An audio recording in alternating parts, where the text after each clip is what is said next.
निराश्रित गोवंश समाजवादी पार्टी ने दिए और इसीलिए इन्होंने गायों को लावारिस छोड़ दिया था। देखा ना समाजवादी पार्टी के मुखिया क्या कहते हैं? कहते हैं गोबर से मुझे दुर्गंध आती है। ये है इनकी असलियत, यही है। क्योंकि गौ माता को कसाईयों के हवाले करते थे। हमने कसाईयों को जब भेजा जहन्नुम की यात्रा में तो इनको परेशानी हुई। इनकी परेशानी तो वह है कि इनके मित्र कसाई सब चले गए जहन्नुम में।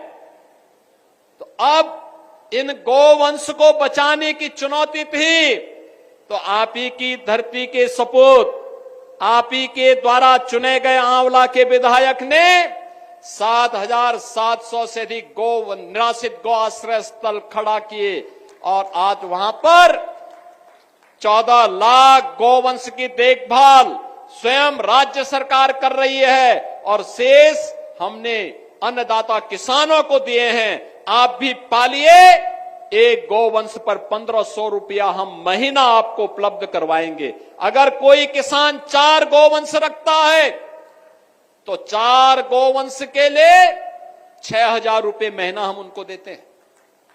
आप याद करिए, आम के आम और गुठली के भी दाम, इसी को कहते हैं।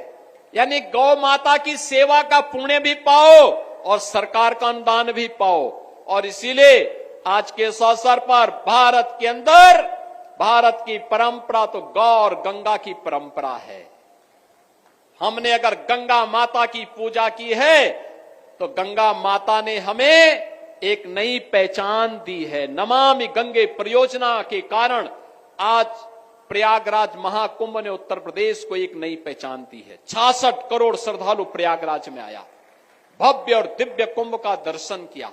बहनों और भाइयों, ऐसे कभी नहीं हुआ पहले। नमामि गंगे परियोजना के कारण मां गंगा की आराधना, अविरल और निर्मल गंगा की परिकल्पना को प्रधानमंत्री मोदी जी ने साकार किया। आज भव्य और दिव्य कुंभ बदले में हमें मिला। हम आभारी हैं प्रधानमंत्री मोदी जी के, जिनके कारण उत्तर प्रदेश को एक भव्य और दिव्य कुंभ करने का अवसर प्राप्त हुआ और उत्तर प्रदेश की एक नई पहचान वैश्विक स्तर पर पहुंची। तो मां गंगा की पूजा का जो पुण्य प्राप्त हुआ, वही मां गौ माता की पूजा करने से प्राप्त होगा। तो इस समाजवादी पार्टी के लोग जो गौ कसी करवाते थे, गौ तस्करों के साथ और कसाईयों के साथ जिनके संबंध थे, वे गौ माता की सेवा क्या करना चाहते हैं? तो उनके गौ माता के गोबर में तो दुर्गंध ही नजर आएगी। उन्हें अपने कृत्यों में दुर्गंध नजर नहीं आती है, उन्हें गौ माता की सेवा में दुर्गंध नजर आती थी और इसीलिए उनके अध्यक्ष के मुंह से निकल ही गया अंदर।